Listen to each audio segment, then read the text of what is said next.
तो क्षण जेव्हा दिवसा अचानक अंधार पसरतो, सूर्य असतो पण प्रकाश नसतो आणि आकाशात देवांचा मौन संवाद सुरू होतो. माघ महिन्याची अमावस्या, माघ कृष्ण पक्षाची 30 तारीख, मंगळवार, 17 फेब्रुवारी 2026. या दिवशी आकाशात घडणार आहे एक अद्भुत आणि थरारक घटना.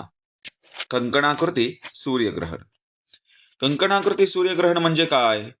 जेव्हा चंद्र सूर्याच्या मध्ये येतो पण सूर्य पूर्णपणे झाकला जात नाही, तेव्हा सूर्याच्या भोवती एक तेजस्वी वलय तयार होतं.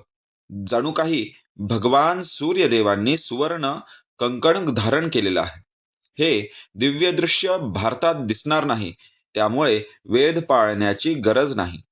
तरी सुद्धा पृथ्वीच्या काही भागांमध्ये आकाश साक्षीदार बनेल या अलौकिक क्षणांचा.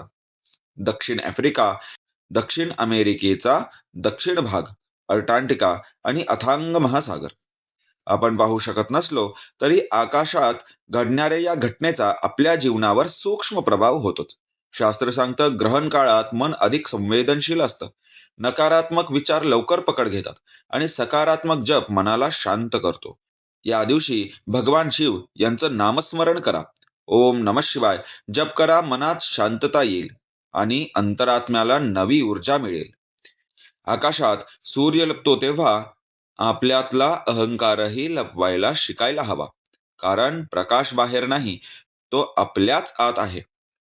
तुम्हाला असे आध्यात्मिक आणि रहस्यमय व्हिडिओ आवडत असतील तर चॅनल सबस्क्राईब करा, हा व्हिडिओ शेअर करा आणि कमेंटमध्ये लिहा तुम्ही ग्रहण काळात काय करता. हर हर महादेव.